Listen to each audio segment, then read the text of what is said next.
ప్రేక్షకులకు హీరో సూర్య నుండి ఓ చిత్రం వస్తుందంటేనే భారీ అంచనాలు ఉంటాయి. ఆర్జే బాలాజీ దర్శకత్వంలో వచ్చిన వీరభద్రుడు ఎంతవరకు ప్రేక్షకుల్ని ఆకట్టుకుంది అంటే రివ్యూలోకి వెళ్లాల్సిందే. మనిషికి కనిపించని దేవుడు అవసరమైతే తాను కనిపిస్తూ తన భక్తుడిని కాపాడగలడా? మనిషికి ఉన్న సమస్యలు తెలుసుకొని అర్థం చేసుకొని పరిష్కరించగలడా? తద్వారా అతనికి ఎదురయ్యే సవాళ్లు అధిగమించి తన భక్తులకు న్యాయం చేశాడా అనే కథనంతో సాగే చిత్రం వీరభద్రుడు. ఇక కథలోకి వెళ్తే ఓ పల్లెటూరు నుండి తన కూతురు మీనా వైద్యం కోసం నగరానికి వస్తాడు మునిస్వామి నాయుడు. వైద్యం కోసం తెచ్చిన 60 సవర్ల బంగారాన్ని రైల్వే స్టేషన్లో దొంగలు దోచుకుంటారు. మునిస్వామి నాయుడు పోలీస్ కంప్లైంట్ ఇస్తాడు. పోలీసులు ఆ ఫిర్యాదును ఉదాసీనంగా తీసుకుంటారు.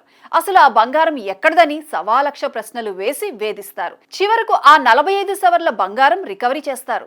ఆ బంగారాన్ని కోర్టు ద్వారా స్వాధీనం చేసుకోవాలని నిబంధన పెట్టి లాయర్ను పెట్టుకోవాలని చెబుతారు. ఇక అక్కడి నుండి కథ న్యాయ వ్యవస్థ వైపు తిరుగుతుంది.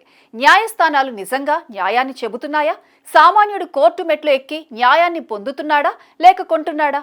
న్యాయమూర్తుల రూపంలో ఉన్నవారు ఎలా డబ్బుకు అమ్ముడిపోయి అన్యాయానికే వెన్నుదన్నుగా ఎలా నిలుస్తున్నారు?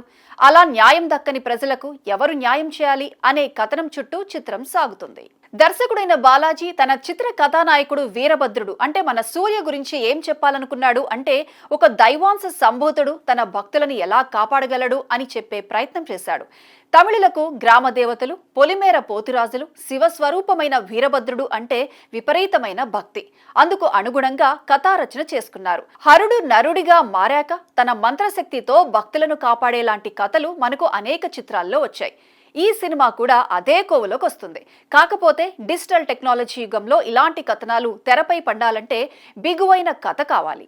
దైవ మహిమతో నిధులు, నాగదేవత పూజతో నాగమణులు తదితర అంశాలు చూడడానికి బాగుంటాయి. కానీ సాధ్యాసాధ్యాలు ఇక్కడ చూడరాదు. ఓ పేదరాశి పెద్దమ్మ కథ తీసుకుని దానికి నవీన యుగ న్యాయ వ్యవస్థపై అల్లుకున్న కథ క్యాచీగా ఉన్న అల్లుకున్న సన్నివేశాల ట్రీట్మెంట్ సరిగ్గా రాసుకుంటే బాగుండేది. కోర్టు సన్నివేశాల్లో అక్కడక్కడ హాస్యం చొప్పించాడు. ఎందుకంటే కమీడియన్స్ ఎవరూ లేరు. దర్శకుని మరికొన్ని ధైర్యాలను మెచ్చుకోకుండా ఉండలేం.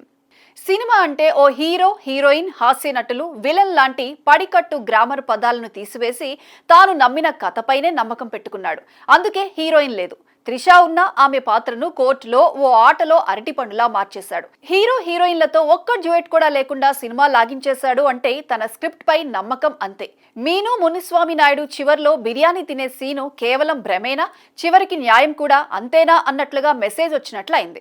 ఆ సీనుతో ప్రేక్షకుడు గందరగోళానికి లోనవుతాడు. మంత్రి గారి లైంగిక కేసు కోర్టులో అదనపు కథ సెకండ్ హాఫ్ అంతా లైంగిక కేసు పైనే సాగింది. అలా ఒక సినిమా 2 కథలు అన్నట్లయింది. హీరో మహిమలు ఉన్న దేవుడు కనుక ప్రేక్షకులకు కావాల్సిన రుచులన్నీ వడ్డించే క్రమంలో దర్శకుని ప్రయత్నం ఫలించినట్టే. ముందుగా చెప్పుకోవాల్సింది విజువల్స్ గురించి. దర్శకుడు హీరో గురించి ఏం చెప్పదలుచుకున్నాడో అది వీరభద్రుడి తాండవంలోనే కెమెరామ్యాన్ జీకే విష్ణు చెప్పాడు. అందుకు నేపథ్య సంగీతం సాయి అభ్యంకర్తో బాగా కుదిరింది. Editing okay. సినిమాలో చెప్పుకోదగ్గ పాటలు ఏమీ కుదరలేదు.